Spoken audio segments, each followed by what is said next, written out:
volta, estamos ao vivo com a nossa turma espalhada por todo o Brasil, ao vivo com os nossos amigos e irmãos em Cristo, lá do Rio de Janeiro, o David, o Ronaldo, a Jaqueline chegou, a Priscila tá por aí também, e nós estamos hoje na nossa última aula, é o Grand Finale dos períodos bíblicos.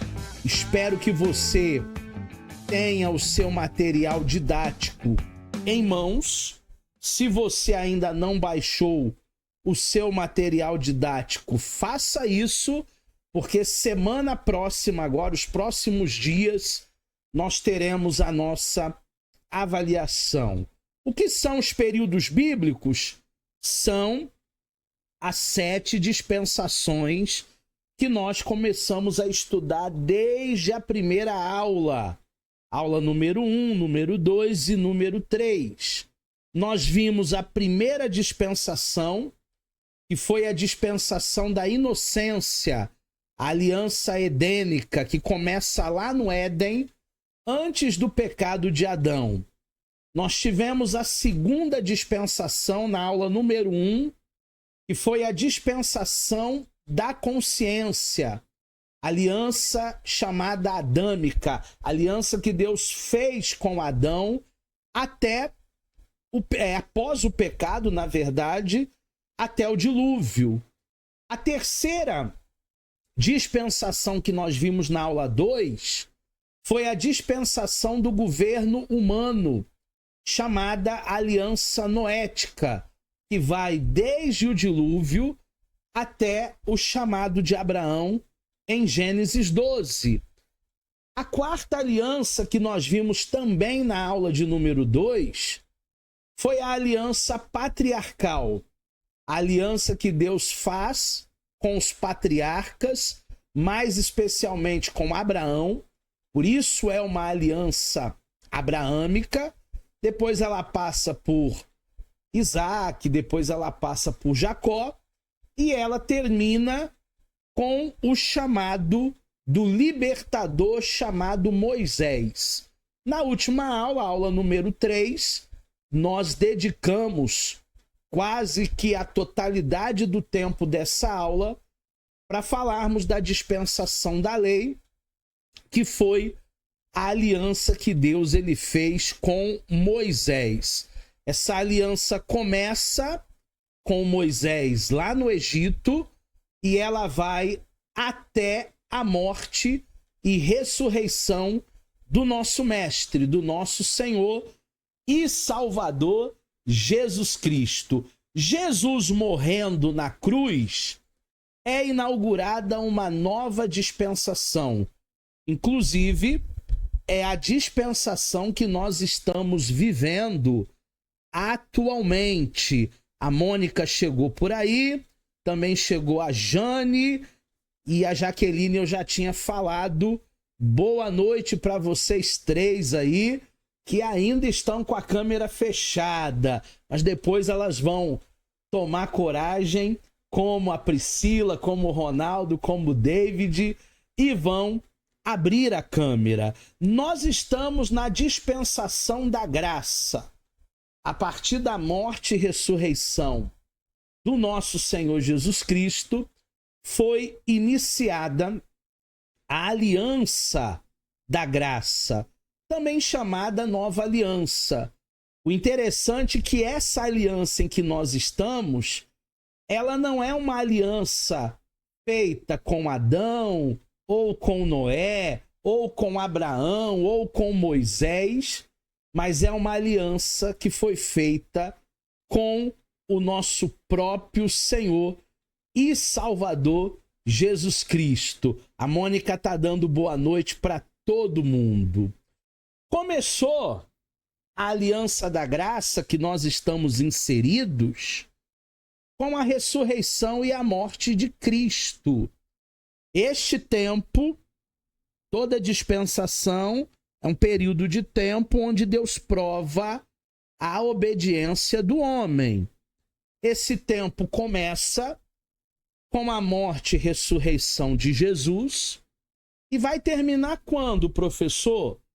Quando Jesus voltar para buscar a sua noiva. Nós estamos na 69ª semana de Daniel. Quando Jesus voltar para buscar a sua igreja, nós estaremos na 70ª semana, né? Estamos na 69ª, e aí então as 70 semanas de Daniel irão se cumprir e a dispensação da graça, ela vai terminar. É importante, na dispensação da graça, nós entendermos a aliança que Deus fez. Deus fez uma aliança com o homem, com o ser humano, com a humanidade. E essa aliança na graça, ela é uma aliança superior, porque o próprio Filho de Deus, ele foi entregue, ele foi enviado para a humanidade. Ele não veio para ser servido. Jesus, ele veio para servir e para dar a sua vida em resgate de muitos.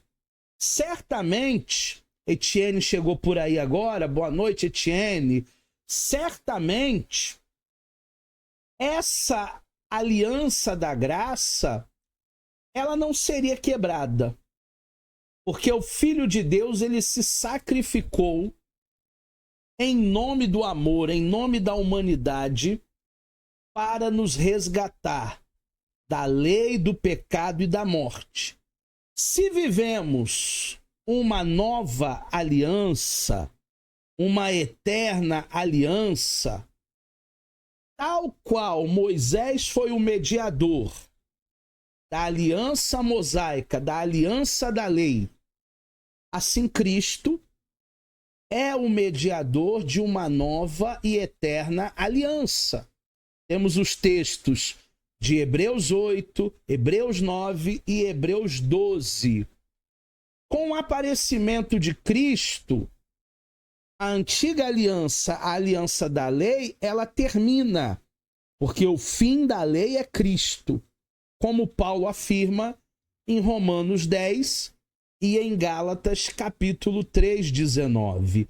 Turma, eu não encontro motivo hoje na nova aliança para que as igrejas evangélicas continuem com cerimonial judaico. Voltar ao judaísmo, na minha opinião, é retroceder. Ah, professor, mas é tão lindo a Arca da Aliança, a Mezuzá, a Menorá, é tão lindo o candelabro, o talite, é tão lindo os símbolos judaicos. Pode até ser bonito dentro de uma cultura, mas para nós que somos a igreja hoje, nós vivemos uma aliança superior. Não é a Arca da Aliança que me abençoa, nem a Menorá, nem a Mezuzá, nem o candelabro. O que me abençoa hoje é o sangue de Cristo, que me trouxe salvação, que me trouxe libertação, que me trouxe cura, que me trouxe perdão. Inclusive, na próxima semana, nós estaremos na semana chamada Santa. E eu vou gravar todos os dias um vídeo de segunda até sábado, até domingo de Páscoa, sobre o poder do sangue de Jesus. Então eu vou falar que o sangue trouxe perdão, que o sangue trouxe libertação, que o sangue trouxe transformação, que o sangue trouxe remissão de pecados. Eu vou gravar vários vídeos, eles devem ter em média uns 30, 40 minutos cada um, e eu queria que todo mundo assistisse lá no meu canal de YouTube, que é esse aqui, ó, que tá aqui embaixo. Semana que vem, Semana Santa, para que você possa entender a obra que foi feita lá na cruz. A graça é o favor imerecido de Deus. Ela não dispensa a ordenação de 1050 mandamentos, aproximadamente, do Novo Testamento. Mas, ao contrário da lei, a graça, ela nos dá poder, ela capacita o homem para cumprir esses mandamentos. A palavra graça, para vocês terem ideia, ela aparece 166 vezes na Bíblia Sagrada e ela tem um valor inestimável. Como canta a Ana Paula Valadão, se a graça é um oceano, nós estamos nos afogando. Porque Ele me ama, porque Ele me amou primeiro. A graça, ela não dispensa os mandamentos, os princípios, aquilo que a gente deve fazer para honrar a Deus. Só que na lei, todos os preceitos, tudo aquilo que a lei judaica mandava fazer, era praticamente impossível, Jaqueline. Porque o homem não tinha um poder, uma capacidade superior. E eu aprendi isso com o pastor Luciano Subirá, num workshop em que eu fui. Nós ficamos lá em Volta Redonda 3 dias, estudando com o Subirá sobre a graça. E o Subirá disse para nós que a graça é o agente capacitador para que hoje nós possamos obter salvação. Se não fosse a graça, nós não conseguiríamos ser salvos. Por que não conseguiríamos ser salvos? Seria impossível cumprir os mandamentos. Seria impossível cumprir toda a lei. Com a graça, nós temos esse fortalecimento. Com a graça, nós temos essa condição. Existem 3 aspectos da revelação de Deus nessa dispensação que nós estamos, que é a dispensação da graça, que começou com a morte e ressurreição de Cristo e vai terminar até o dia que Jesus voltar para nos buscar. Dentro desses 3 aspectos, o primeiro é que os evangelhos são um tratado da revelação de Jesus Cristo a um Deus no meio dos homens. Quem ele é? O Emanuel, o Deus conosco, o Verbo que se fez carne e habitou entre nós. Jesus. Quando falamos da transcendência de Deus, falamos de Deus Pai. Mas quando falamos da imanência de Deus, falamos de Deus Filho, que habitou entre nós e que está aqui, aonde 2 ou 3 ou 4 pessoas se reúnem no nome dele. O segundo aspecto dessa revelação na dispensação da graça é através do Espírito Santo. Quem é o Espírito Santo, Etienne? O guia, o orientador, o consolador, o intercessor, o fortalecedor, o ornamentador da igreja.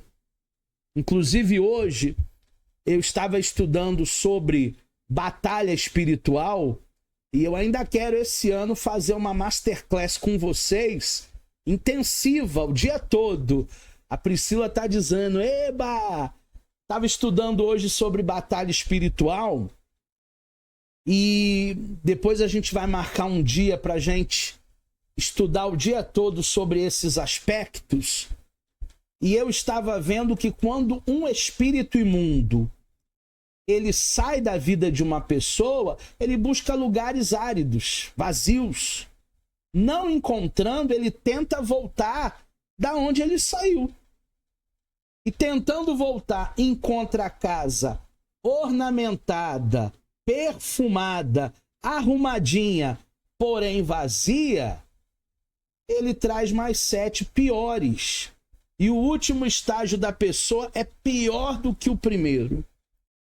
Então a revelação do Espírito Santo faz com que o homem ele possa ser guiado na palavra, orientado por Deus. O Espírito Santo é o Paráclitos ou Paracletos, o nosso consolador, o nosso intercessor, o nosso guia.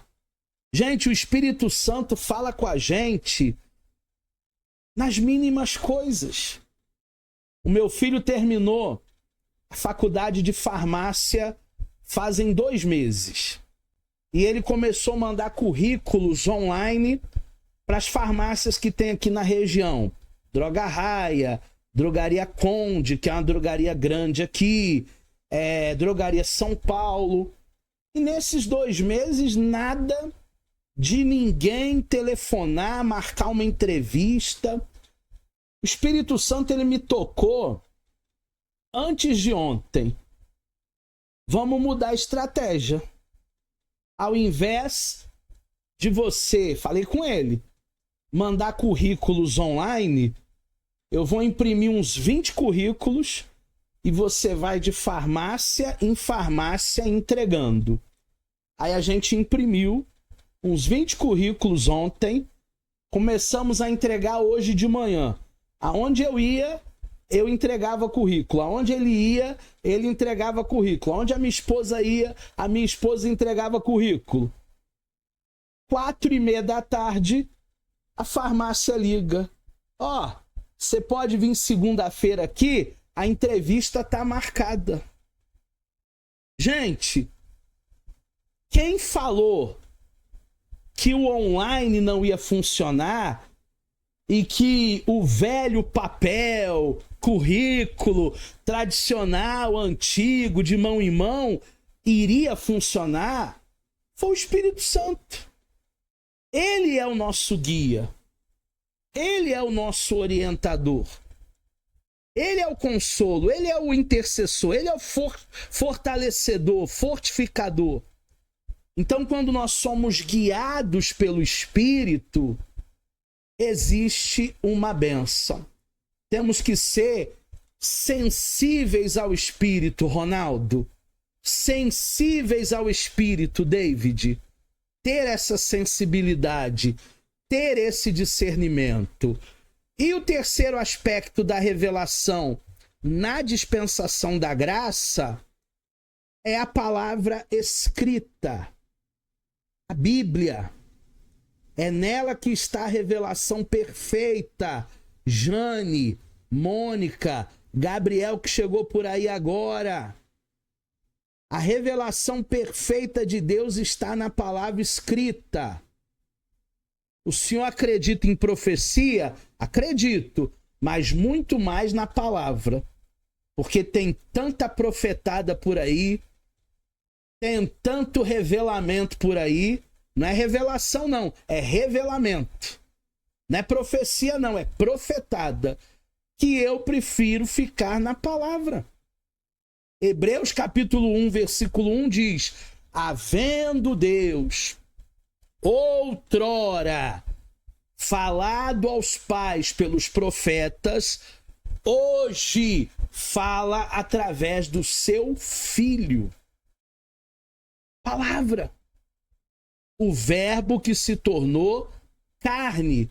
Eu sempre digo para os meus alunos e eu sempre digo nas minhas ministrações: a profecia mais segura é a profecia da palavra. A graça, ela atua na formação da igreja desde a fundação do mundo. Porque a igreja, lá no início, ela foi eleita por Deus desde a fundação do mundo, como diz Efésios, capítulo 1, versículo 4 e 5. Façam o dever de casa. Peguem essas referências e leiam. Aqui na aula online, muitas vezes não dá tempo para a gente ler todos os versículos, mas no presencial aí, no devocional, você e Deus, não deixa de fazer isso. Número 2, no Antigo Testamento, os profetas falavam dela. Tudo no Antigo Testamento aponta para a formação da igreja. A igreja, ela nasce no fogo, no dia de Pentecostes. Mas desde o Antigo Testamento já se trabalhava a igreja, a atuação da igreja. Número 3, a data da inauguração da igreja, segundo Atos 2, é o dia de Pentecostes. Ah, mas e antes, não era igreja? Não. Antes era judaísmo. Eles estavam ainda no sistema judaico. A igreja é uma representação do corpo de Cristo aqui na terra. Suas funções, seu testemunho, seu trabalho e as suas obrigações. Quando nós falamos, Ronaldo, que somos a igreja, nós estamos representando Jesus aqui na terra. Somos embaixadores de Deus. Temos uma função. Temos a nossa responsabilidade. Temos o nosso trabalho. Temos a nossa missão. E a gente não pode fazer de qualquer maneira. A gente não pode fazer de maneira para inglês ver, deficitária. Não. Nós precisamos fazer o nosso melhor. Se não for para você fazer o seu melhor, é melhor você nem colocar a mão no arado. Tô sem tempo. Não coloque a mão no arado. Não posso. Melhor do que fazer mal e porcamente, porque nós somos o corpo. Nós representamos Jesus. Em relação a ela mesma, a Igreja de Cristo precisa ter comunhão. Comunhão é uma palavra grega, koinonia, que significa estarmos juntos, ter tudo em comum. Como eu digo sempre, não é batata, é purê de batata. É junto e misturado. Isso é comunhão. Atos 2:42, eles perseveravam na doutrina dos apóstolos e também no partir do pão e também na comunhão e nas orações. Olha que coisa linda. Uma vez eu falei numa aula do bacharel que o meu sonho, antes de Jesus voltar, é ver uma igreja assim. Família. E aí teve um aluno nosso, o Jorge, que acabou com o meu sonho. Ele falou, não, professor, não vai ter nunca. Porque o joio e o trigo crescem juntos. Não vai ter nunca uma igreja família. Sempre tem o joio no meio do trigo. Ele acabou com o meu sonho, irmão, de ver uma igreja assim como era a igreja primitiva. Evangelização. Em relação ao mundo, a igreja precisa entender o ID de Marcos 16:15. Ide por todo mundo, preguem o evangelho a toda criatura. A nossa missão é uma missão de pregar o evangelho. Não precisa ser pastor, obreiro, diácono, não precisa de carteirinha, não precisa de cargo. O que você precisa é amar, como Jesus amou. E em relação a Deus, qual é a nossa responsabilidade? Adoração. João 4:24 diz que Deus é espírito e é necessário que os verdadeiros adoradores adorem a Deus em espírito e em verdade. Me lembrei até do louvor. Em espírito, em verdade, te adoramos, Rei dos reis e Senhor. A igreja, ela tem uma missão de adorar a Deus. Até quando? Até o dia da volta do nosso Senhor e Salvador. E esse dia nós estamos ansiando, nós estamos numa grande expectativa. Talvez a nossa geração seja a última. Talvez Jesus está pertinho aí de voltar. Então nós precisamos estar preparados. E a última dispensação desse módulo, lembra que eu falei que eram 7? Nós estudamos 2 na primeira aula, 2 na segunda aula, 1 na aula passada e mais 2 hoje. Quem não assistiu às aulas anteriores, pega lá no canal do aluno, pega lá no portal da Fastef para você assistir. A 7ª e última dispensação é a dispensação do milênio, também chamada de aliança milênica. Por que aliança milênica? Porque vai iniciar naqueles 1000 anos aonde a igreja estará reinando com o Cordeiro de Deus. O plano redentor de Deus para o homem, para a humanidade, termina com o cumprimento dos 1000 anos de paz sobre a terra, que serão seguidos do juízo final e a volta à eternidade. Aqui a gente vê uma ovelhinha deitada e descansando num leão. Parece até imagem de revistinha de Testemunho de Jeová. Mas assim vai ser o milênio. No milênio não vai haver morte. Os animais ferozes, eles se tornarão dóceis.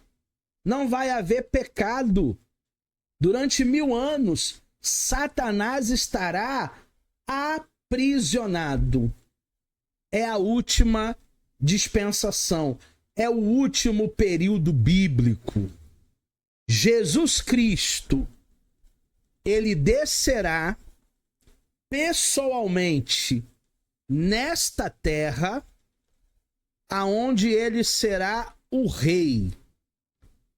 Ele denominou essa dispensação como a dispensação da regeneração. Mateus 19:28. E ela é também chamada de o tempo da restauração. Atos 3:20 e 21. Muita gente acha que o milênio vai ser no céu. No primeiro céu, no segundo céu, no terceiro céu. Não. O milênio será aqui na terra. Vai ser um tempo de restauração. A terra será renovada. E nós reinaremos juntamente com ele, o Cordeiro de Deus, que tirou o pecado do mundo, que venceu a morte e venceu também o pecado. A duração da dispensação do milênio, o próprio título indica: 1000 anos.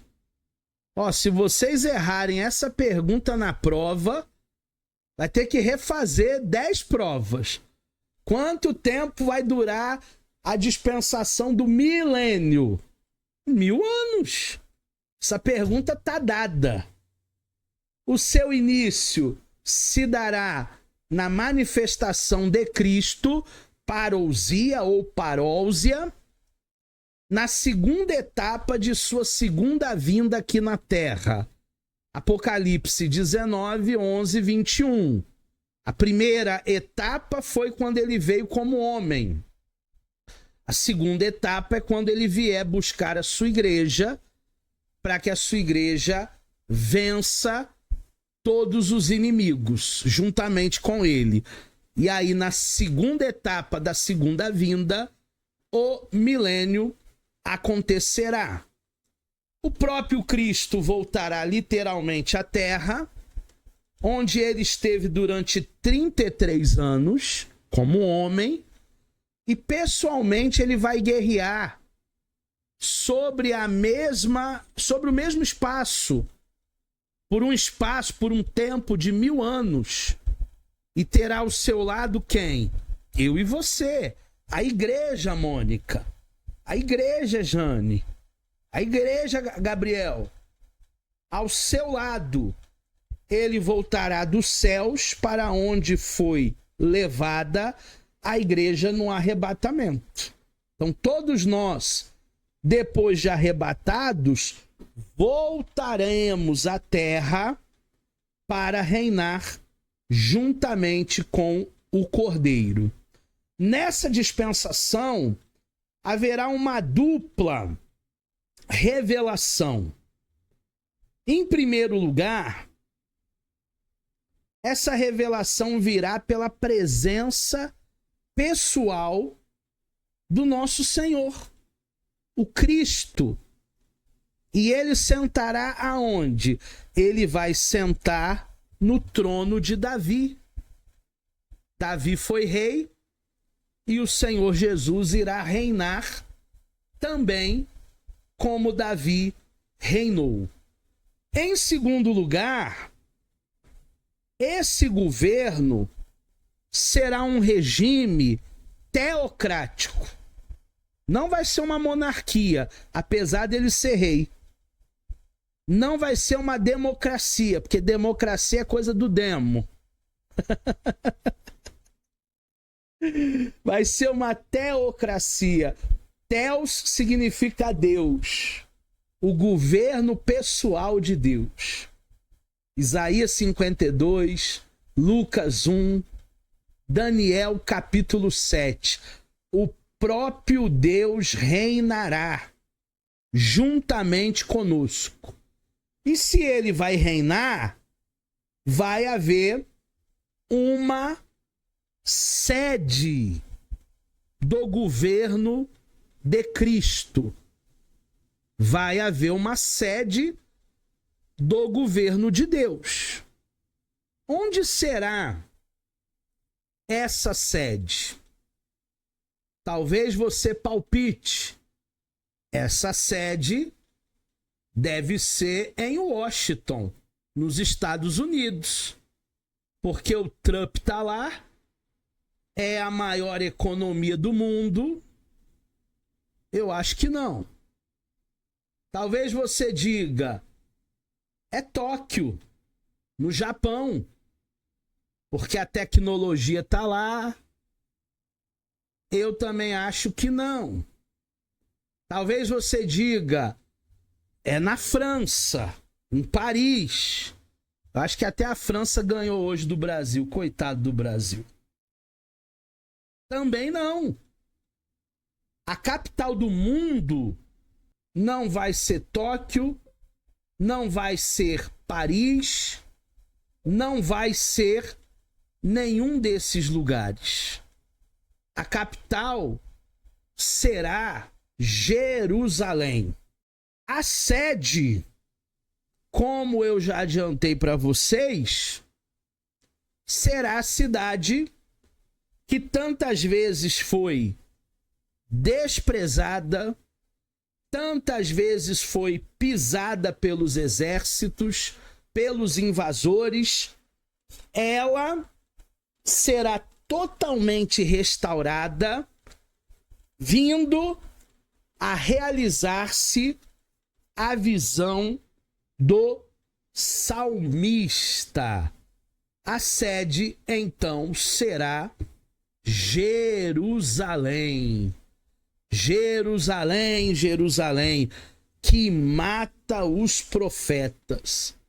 Não será Washington, não será Tóquio, não será Paris, não será Brasil. A sede será Jerusalém. Deus tem algo especial com Jerusalém. Deus tem algo especial com o povo da promessa, com o povo de Deus. A Bíblia, no seu transcurso milenial, nós estamos na última dispensação, a dispensação do milênio. O que a Bíblia tem como papel fundamental nesse transcurso do milênio? Letra A Bíblia diz que será um reino literal, ou seja, a terra vai ser renovada, e universal, incluindo todos os países. Não vai ser apenas uma região. Vai ser lá no Éden, atual Iraque. Vai ser lá na Pérsia, atual Irã. Não. O milênio será universal, o milênio será literal. Como diz Daniel capítulo 2, versículo 34. Letra B. Jerusalém será a capital do reino. Já vimos isso, mas tem as referências. Jeremias 3, 27, Isaías 24, 23 e Ezequiel 48. Jerusalém vai ser a capital dessa teocracia. Letra C. Os animais serão dóceis. Por isso que eu coloquei a ovelhinha dormindo junto com o leão. Porque hoje isso é impossível. Uma ovelha, se chegar perto de um leão, ela vai ser devorada. Ela é almoço. Ainda tem gente que diz assim: um dia da caça, um dia do caçador. Eu nunca vi uma zebra com um leão na boca. Eu nunca vi uma zebra com um leão na boca. É sempre um leão com uma zebra na boca. Os animais serão dóceis. Letra D. O milênio vai ser uma época de justiça. Se você está cansado de injustiças como eu, o milênio vai ser um período de justiça, um período de paz, como diz Isaías 9, Isaías 11, Zacarias 9, Salmo 96. Porque quem vai estar reinando não é o Putin, não é o Zelensky, não é o Trump. Quem vai estar reinando é o príncipe da paz. Por isso que o milênio vai ser um período de muita paz. Letra E. A terra ficará mais fértil. Não vai haver fome. Isaías 35, 1. Amós 9, 3 e 6. Não vai haver fome. Hoje eu até fiquei surpreso quando eu estava lendo que 51 milhões de brasileiros, eles recebem Bolsa Família. Nada contra o benefício do Bolsa Família para quem precisa. Mas deve ter muita gente que não precisa. Porque nós não temos 51 milhões de carteiras assinadas no Brasil. O Brasil é o único país que tem menos trabalhadores formais do que beneficiários de programas sociais. E aí não tem máquina que consiga resistir. No milênio, haverá o prolongamento da vida humana. Não vai haver morte. As pessoas vão viver 900 anos, 1000 anos, 800 anos. Pessoas vão nascer no milênio. Isaías 65, 20, 22, Zacarias 8, 4 e 5. Satanás estará aprisionado. Não haverá morte. A chave do inferno e da morte foi destruída. Satanás ele será amarrado, aprisionado durante esses 1000 anos. Apocalipse 20, 20, 22 e versículo 23. Há pessoas que pensam que hoje Satanás ele já está aprisionado, já está amarrado. Não. Existem alguns demônios, como diz o livro de Judas, que estão aprisionados, mas não é Satanás. Satanás está solto. Tanto é que lá no diálogo com Deus, no livro de Jó, Deus pergunta para Satanás: de onde você vem, Satanas? Ah, eu venho de rodear a terra, tô dando um passeio por aí. Fui lá no Rio de Janeiro, fui lá em Anchieta, fui lá em Nilópolis, tô rodeando, tô por aí, né? Fui lá em Queimados. Não? Tô passeando por aí, fui lá em Nova Iguaçu. Tô por aí. Tô por aí. Fui lá na Pavuna. Fui lá no Jardim Palmares. Tô aí. Haverá duas classes de pessoas nesses 1000 anos, nessa sétima dispensação.